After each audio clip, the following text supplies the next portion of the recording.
Welcome to another connection here on TKO8 Television. Dennis King, my co-host Tabitha Odegaard, is under the weather today. So she's got some of that virus that's going around, and maybe you may have had to deal with it, and she's having a little issue there, so she can't join us this week on the Connection Show. She'll be back next week.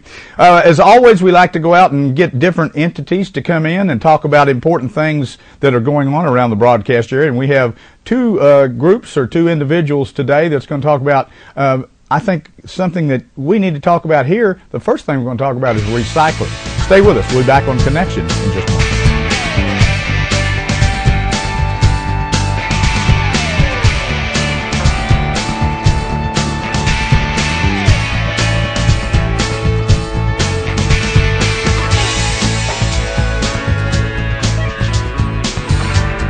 Hi, this is Robin at McDonald's. We have some exciting news for our breakfast menu. That is a steak and egg burrito. It is a flat tortilla with a scrambled egg, cheese, and steak with Roja sauce. All wrapped up, they are delicious. Have one with an extra value meal with a hash brown and your favorite soft drink. During our breakfast hours at McDonald's of Harrison and McDonald's North, remember our drive-thru and dining room is open 24 hours a day, where we love to see you smile. Steak Egg Burrito is here only for a limited time. Get one soon. For 22 years, Harrison Parks and Rec has been making a positive impact on our local economy with the Community First Bank Sports Complex, the Brandon Burlsworth Youth Center, and the First National Bank Soccer Complex. A wide variety of sports tournaments are possible, and thanks to these quality facilities, teams, coaches, family, and fans from all around the state and region have helped boost our local economy by $2 million annually. Harrison Parks and Rec, making an impact for our kids and community.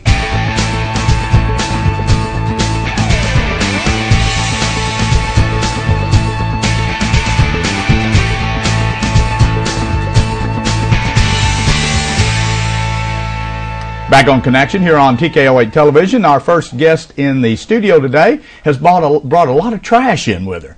She is Melinda Caldwell. Thank you, Melinda, for coming in. Absolutely. Did you just pick all this stuff up on the way here, or did you carry that around with you? You know, I got in my recycle bin. I generated all this at our house, and I thought I'd bring it in just to show everybody the things that can go in their new recycle bin. Fantastic. I tell you what, before we get started, for those people who watch our show that are residents of the city of Harrison, we cover a lot bigger area than Harrison, but this is primarily, some of this is going to be for the residents of the city of Harrison. We're going to talk about the trash service, the changeover a little bit. Melinda, maybe you can clarify a little bit for the people that are watching. Obviously, people out in the county have not had to deal with it, or any other communities around us, but the recycling part is for everybody, and we're going to talk about that for everybody. So let's talk about the changeover in Harrison as far as the trash hauling service. Right.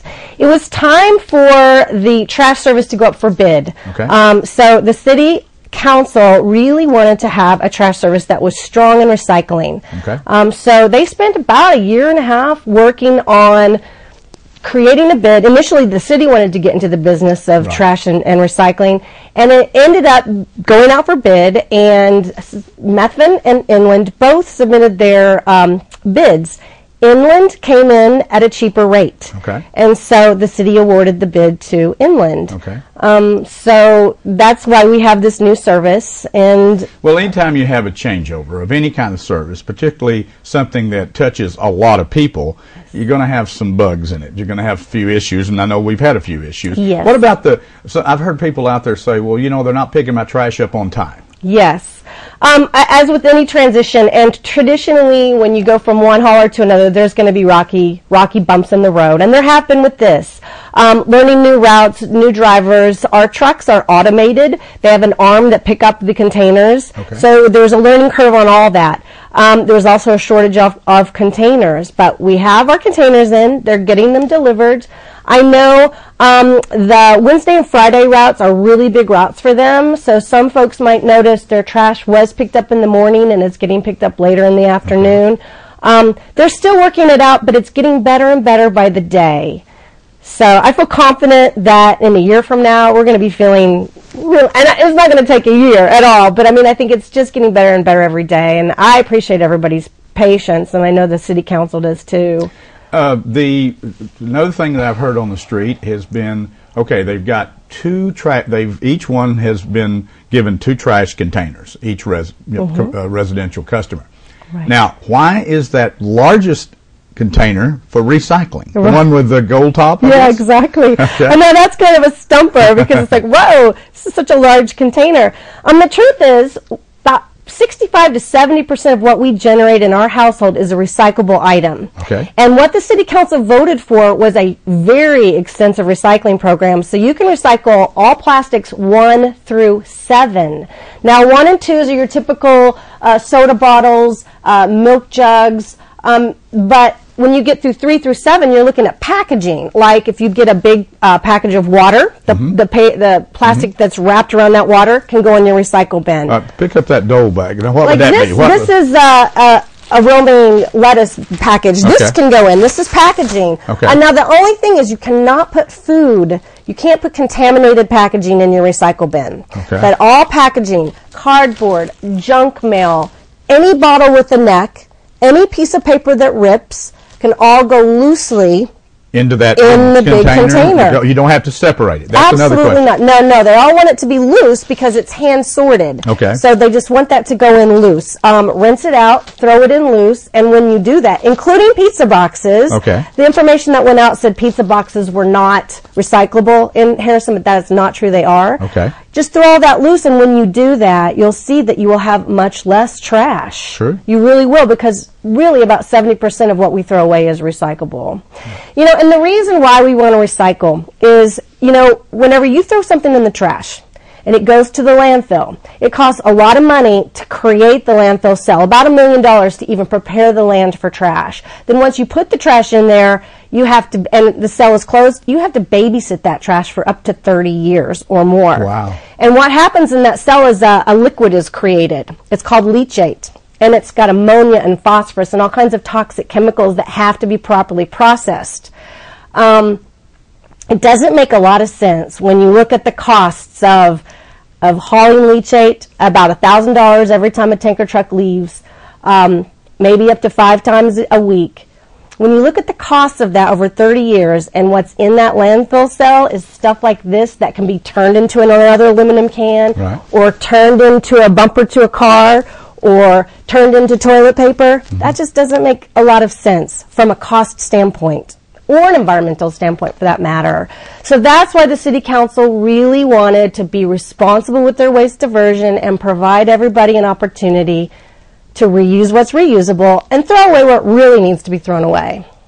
So really, I mean, I look at all the things that we have here that you've got sitting around here, and it's obviously not everything, but it represents some key areas like newspapers and magazines that you get, junk mail. I mean, how much junk mail? I get tons of junk mail. This whole bag is my junk mail. That's Okay. just junk mail. So that brown paper bag is just some junk mail that you've gotten that you know, maybe you looked at it, maybe you didn't. You just stuck it in that bag and you're going to recycle. Right, and what I do is I keep this in my house and I throw all my magazines, junk mail, newspapers in that bag, and then I just carry that out and dump it in the big container. Gotcha. Just to make it easy for me. Right. You gotta like create something in your house to make it easy for you. Okay. To collect your stuff, whether it's a tub or whatever. But you know, even I'm having to go pull stuff out of the trash because we have such a great service now. I got this cool present, and if you open it up, there's packaging in there that Right. things were wrapped in. I'm just going to throw that in the Right. recycle bin. Sure. Just and so you've got all that can be recycled. All of it. Now, okay, I don't see something there that a lot of people get. What about glass? Glass, I'm so glad you asked. Glass is recyclable, but it cannot go in the recycle bin because people are hand sorting it. And you don't want the people processing to cut their hands. Okay. There is a glass drop-off open top at our inland drop-off center. Okay. And that's off of Cottonwood Road up by UNF, up at the old UNFI location. Okay. So they have a container for glass Yes. that you can drop off there. Yes, and that they just need to deliver their glass there. We are seeing some glass in those containers, and it really puts people in jeopardy. Sure, getting I can see cut. for hand sorting. and everything. Absolutely. Okay. Before we had, under the Methven Sanitation, there was a recycle center on the bypass down across from Ben Eddings Auto Group. is that center still there? Is it still? I've heard people say, well, are they still operating that? And does Inland have their own recycle center? Yes, Inland does. They do have their own drop-off center. Okay. And I don't think people have totally discovered it yet. But you go up Cottonwood Road Okay. and you turn right on the very last entrance. Okay. And it's kind of, there's a guard box there, so people are going to be like, what? But yes, there's signs. Turn in there and you can go to that location. Okay. And to make it easier, they have put a flyer in the bills that are going to be coming out for the city, so there'll be a map, and so people can find it. Okay. Now, I believe Methvin is still open. I really don't know what his long-term plans are. Okay. But I think at this point he is still receiving material as well. Okay, so I guess they can actually use either one if they want to haul stuff to either place. I think slowly things are moving to the Inland location. So Okay. it would be good for people to kind of get that grooved into where that's located if they Okay. want to drop their glass off. Okay. Or any other stuff. Mulch is available out at the Inland location. Yard debris can be dropped off out at the Inland location. All those services are still in place. I've heard people through the years, as recycling has become more and more and more favorable to do, and the reason why, and you mentioned about the landfill. Mm-hmm. Some things like plastic, like water bottles. Water comes in plastic. I mean, a lot of people are into health, and they drink water out of bottled water. If they just throw that in the regular trash and then it goes in a landfill, I've heard all kinds of stories about that. It takes, or will that ever deteriorate? Will that plastic bottle ever really go away? It will, but it takes years. But what I think is very interesting is let's this bottle right here. If I fill that up with liquid up to right there, that's how much petroleum it takes to make this bottle. Okay. This bottle is made out of petroleum. It takes petroleum to run, the company that makes it, to ship it, and then to take it to the landfill. So throwing away fuel is what that is, basically. And this bottle, it will become carpet. The biggest buyer of water bottles in the United States is Mohawk Carpet. Yeah. So I bet you your carpet is made out of But bottles. that's great that we can recycle and make other things out of our trash, so to speak. Yeah. But it's a mental thing. You just got to get used to It doing. really is, and I think about the generation before us. That being resourceful and frugal and reusing what you can and putting patches on patches, and that's where what the kind of culture we were raised in. Yes. And I kind of feel like we could follow suit from that generation a lot, and just put the stuff in the container that's been provided. It's so easy now. The city council has made it so easy for the town. They really have. And I know there's lots of people who are really excited, and I also know there are lots of people who aren't. Right. And I think if they'll just give it a try, Yes. just do an experiment and see, there'll be room in your trash can for your trash, and then you're going to see all this stuff that you'll end up buying. If you buy a car, the bumper on your car is going to be made out of this material. Yeah, it's fantastic. I mean, it really is. Well, that's why I wanted you to come in today, Melinda. I know you're busy, and I know you've got to go from here to Springfield for a meeting, corporate, and you deal with a lot of different, with municipalities and corporations. Right. But that shows how important recycling is to everyone, and it is a major thing that everybody needs to get into. Everybody is. If you look at the corporate culture and the corporate world, they're all getting into what is in my trash and how can I get this out? Yeah. Because they've discovered that it costs so much to throw it away, and it costs so much to take care of it for so long. Right. It just doesn't make sense. Yeah, And so we need to just make a move from being a throwaway society to just being a little more thoughtful, not only of what we buy, but how we get rid of it. Hey, I appreciate you coming in so much today, Melinda. I hadn't seen you in a long time. You've obviously been very I have busy. had my head in that recycle bin. Hey, I got to tell you, you're the first person that's come in to be on the show. She brought this big recycle bin, and she was carrying it in the front door, bringing trash into the studio. I said, "Can I help you?" She goes, "No, it's my business." That's right. I'm always surrounded by it. Melinda, thank you so much for coming Thank in, you and so much. hopefully we've touched some people and given them some information Yes. that will help them out there. Particularly if you live in the city of Harrison, remember the big gold top container is for recycling. If you haven't recycled, start. It's not too late. You can start anytime you want to. And as Melinda mentioned, you'll be surprised that smaller container will not fill up as fast if you put the recyclables in the big yellow top container. That's right? exactly right. Thanks for coming in. We appreciate Thank it very you much. And so I much. know this has been great information for a lot of people. Thank you. Stay with us on Connection. We'll be back in a moment, and we'll talk with a lady about a place here in Harrison that's very important to a lot of people on Connection.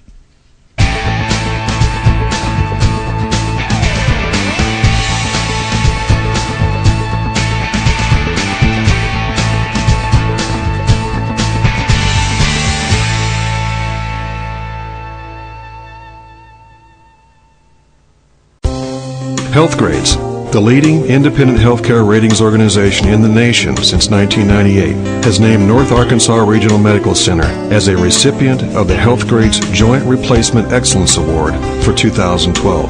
NARMC is ranked among the top 10% of hospitals in the nation for joint replacement, for total knee replacement, for total hip replacement, and for hip fracture treatment. The best in care is right here at home, NARMC. At First National Bank, we're making banking easier with free checking, secure online bill pay, Agri loans. We're meeting your financial needs. First National Bank offers what other big banks do, along with some things they don't. While we're big enough to provide you with the services you need, we're small enough to know your name. We offer our customers 8 convenient locations. Come see why First National Bank is the right bank for you. First National Bank, the right bank. Member FDIC.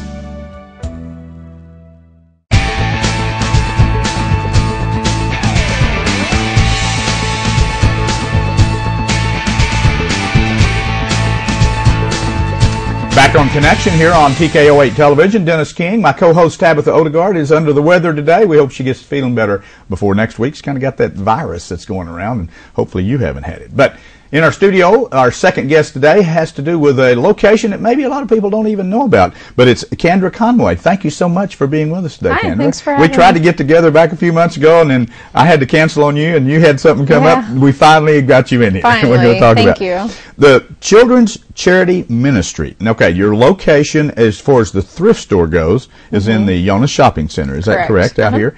And what is? I mean, let's talk about it just a little bit. What is that? Well, it is our thrift store. It's 1405 North Main, Yonah Shopping Center. But it's also what a lot of people don't realize is in the back is where our charitable organization actually comes in. That's where we sack all of the food. We're basically a backpack program. Okay. But more than that, we're just trying to help kids in need through the schools. We do hygiene items, we do clothes, we do shoes, undergarments, food. Just the backpack part of it happens to be the biggest part of our program. Okay. Oh, well, okay. Let's back up just a little bit. Okay. It's CCM. It's Children's Charity Ministry. So, are you supported by a group of churches, or by any type of? How do you get your money? How do we get our money? Our thrift store. Just through the thrift store. But we also have some churches some churches send a monthly check, but we've got businesses that do monetary donations also. We've got some churches that, like I've got one church that sends 1,000 of one particular item every month, like this month it was macaroni and cheese cups. Oh, okay. They donate the products to exactly. you. Okay. And then I've got another church that they do so many sacked lunches every month, and they provide the food themselves to do their part of it. So the way I look at it is we're a Christian organization, and we have many churches involved. And that's what we wanted. We didn't want any certain denomination. We just all love Jesus Christ, and that's who we're trying to serve. And that's the way it's coming together, and that's perfect. Okay, well, so how long have you actually been, how long have you had the thrift store, I guess I should say? The thrift store, about 1.5 years now. Okay. At the new location, we've only been there 6 months. Okay. Since August. Where were you prior to that? We were up by the Dixie Cafe. Okay. I always almost say Dixie Stampede, Dixie Cafe. Oh, okay. I don't know where you were in that building there. A real tiny building. Didn't have much space there. So who got this start? I mean, is this something that is a nationwide program or locally? Who started this up? It's actually me and a good friend of mine. We started it. We started it at our church that we were at, and we were trying to get our families involved in doing charity work, and we didn't really feel like anything in town was exactly quite. There's great programs in town, but it was just nothing. We wanted hands-on. We wanted, our kids to be involved. And so then we got the church youth involved, and then from there it just kept growing and growing and growing, and now we've got several youth groups involved, and we have people that come down, after after school's out, and on Saturdays we've got families that come down, and they know what we do now, and they just say, hey, my family and I have a couple of hours. What do you have for us to do? Oh. It's really kid-friendly, kid-friendly. Wow. So people bring, you get your thrift store is obviously, their thrift store in the Yonah Shopping Center is obviously very important because it allows them to make money because you price the stuff and people come in and shop and buy the so people donate the clothing, right, and shoes and I'm sure what else. What all do you have in there? Do you have everything. A little bit of everything? Yeah, everything you mentioned, plus home decor items, furniture, anything and Anything that everything. people You never know wanna what you're going to find in there. Really? Well, that's good. Yeah, it's great. That's good. And all of this is donated, and obviously you get to keep the proceeds from whatever's sold there. Yeah. So then in the back side of the building is where you get the backpacks ready and so forth? Yes. Well, let's talk a little bit about that. How do you do backpack? I know you're going from here today to one of the schools. So Yeah. where do you touch? How big an area did you? Well, we're actually in 9 different counties. We go over as far as Carroll County that way. We go all the way to Eureka Springs. We go down to Johnson County, to Oark. We've got some preschools over in Baxter, Marion, those counties. We go down to Newton County. I mean, it's Boone County, but it's also 8 of the surrounding counties also. The trade area, basically, exactly. of Harrison, isn't yeah. it? And what a lot of people don't know is that if you're a child in school and you're homeless, there's certain funds that the schools can tap into, you know, to help provide some of these needs. But if you're a child living in poverty, you know, you don't get that help with the funding. They can't apply, you know, they can't fill out the paperwork for that. Okay. So what we found was we started out just doing food, but then what we found with working with the schools, because we have a contact person at each school, sometimes it's a nurse, sometimes it's a counselor, sometimes it's a lunch lady. It just depends on, you know, who's in charge of their backpack programs. Okay. What we found is a lot of these people were buying stuff out of their pocket, teachers and stuff. I've got one school that every summer one of the nurses would go to as many yard sales as she could, and she would stock up on as many shoes as she could because she knew she was going to have to provide that many shoes, you know, for the following school year. And that's great that there's such caring people, but there needed to be an organization to where they could call and say, hey, I've got a child that needs food. I've got a child that, you know, their soles are out of the bottom of their shoes. Okay. Or I've got a child that's wearing the same pair of blue jeans every day, you know, and those are the kids that we help. Okay. So in the backpack itself, what do you actually put the needs of that particular individual in that and take it to them, or how do you? What we do, and we don't even put it in the backpacks. We actually use white plastic sacks, All right. and we give each child. These kids take the food home, and that's what they eat out of for the weekend. Okay. So we give each child 2 drinks, and then we give each child 4 snacks and 4 meal items. And it's got to be non-perishable. Sometimes it's just a case, you know, to where the family can't make ends meet, or they're not, you know, quite getting enough in food stamps to help them.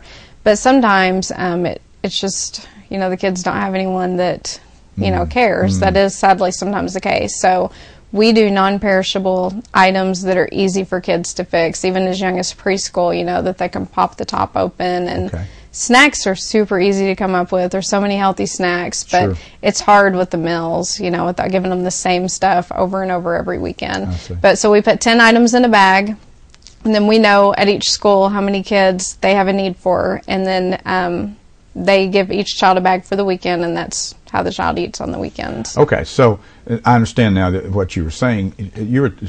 What she's talking about the weekend. So the kids are in school, so they're on a lunch program during the week. Obviously, Correct. at the school furnishes lunches Right. for children. So you got to feel like they're getting at least some nutrition during the week. Right. But once school's out and they leave on Friday and they don't come back till Monday, that's where you try to fill in. So you're kind of filling the void between what the schools are doing and what the family needs or what that child needs. Exactly, Okay. yeah. And, you know, think about if you miss even 1 meal or 2 meals. If I don't eat all day and I don't, you know, if I don't have time and I don't eat supper till that night, I've got a headache, my stomach's starting to hurt, I'm feeling weak. So imagine a child that's not eating all weekend. I mean, imagine what they would come to school Monday morning feeling like. And that's who gets this food. These are the kids that, you know, normally have been in the nurse's office, you know, saying, some of them will tell, you know, the staff members, hey, I don't have any food in my house, you know, didn't eat anything all weekend. But sometimes it's just that they came into the office symptomatic, you know, with those stomach aches and headaches. And then whenever the person started questioning them more, it was that they hadn't eaten or not eaten enough. Wow. So you obviously you have to work very closely with your contact person at these schools to know the needs. Exactly. I hate to ask this, but I know because of the economy today, a lot of people are really being stretched, even more so than normal. I'm sure you're seeing the demand over the last year or so increase dramatically. Oh, definitely. We were just talking about that yesterday because there's several schools to where you know, they've added more kids. You know, they jump from 30 to 40, or they jump from 16 kids to 24 kids, you know. And we're not the only backpack program out there. Some of these schools, we are the one that's their sole provider for food, but another thing, some of these have another provider, but like you said, due to the needs and demands, maybe they weren't getting quite enough food to last the whole month. So some of these schools, we like go in and cover that last week or the last 2 weeks, you know, and someone else is doing the first 2 weeks. But to my knowledge, in Northwest Arkansas, we're the only organization where they can pick up the phone and get the shoes and the complete hygiene items, which have shampoo, toothbrushes, toothpaste, soap, and combs, and we do the full bottles. Or just, hey, I've got a kid that needs a whole new wardrobe, you know, they've got basically 2 outfits that they're wearing.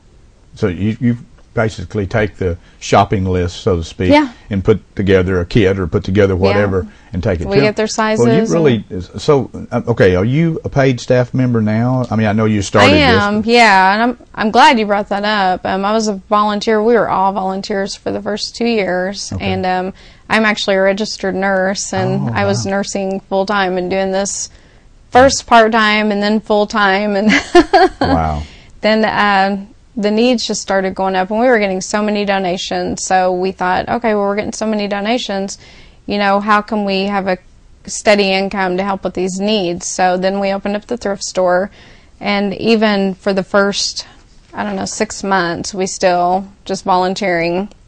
But now we're in actually over 50 schools in 9 different counties. And we've got 2 full-time staff members. One is at the store all the time. I'm at the store about a quarter to half the time, but most of the time I'm shopping for food or taking it. I'm delivering. Yes. Yeah, like yesterday, you know, I was in Eureka. Today I'm going down to St. Joe and Leslie. Tomorrow we're going down to Jasper, Deer, and Oark. And, fantastic. That's great. Yeah. Well, we got a couple minutes left here, Kendra, and I'm really just amazed at what you're doing. I'm so glad you came in and explained to people what it's all about. I mean, the Children's Charity Ministry, first of all, we want to mention it's at 1405 North Main Street, and it's in the Jonas Shopping Center. You can't miss it there. Their hours, Tuesday through Friday from 10 a.m. until 5, and then Saturdays from 9 until 4:30. Their phone number is 870-704-8030. And I know that you always need more because you're giving away a lot more. So if somebody wants to call and say, you know, what can we help you with? You know, be it money or just bringing in food or clothes or whatever, I'm sure you would appreciate any help. Any donations are appreciated for the store, and we are so fortunate. We get such good donations. I love our thrift store. I know I'm partial, but we really get a lot of good items in there. Very good. And we try to keep the prices low because we also want to help families that come in. You know, we want to be able to focus on our cause, but also help people that come in because there's a bunch of people hurting out there financially right now. We do have our 501c3, so monetary donations. Food is the biggest need, though. I'm not kidding you. I've probably been shopping 8 times already this week, and it's constant. We can't keep food on the shelves. We're going to see if we can't get, by showing you on this show and talking to you today, hopefully people out there will watch the show and understand the needs. Go and help. Go by and ask Kendra and anyone out there, you know, how can we help? Because you're helping a lot of people, and it's not just in Harrison, it's around the area. Thank you so much, Kendra, for coming in. I appreciate you telling us about it, and I want to stop in the store and see it out there. I know I go right by it all the time. Yeah. Thanks for all your great work and your dedication. Well, thank you. I appreciate that. Kendra Conway, she's in here today talking about Children's Charity Ministry. Go by in the Jonas Shopping Center, see if you can help out. Ask them what you can do or volunteer your time. Thanks for being on Connection today. We hope we brought some information to your business or your home or wherever you may be. We do it every week, so tune in to us. We're your local station, TKO Channel. Have a great day.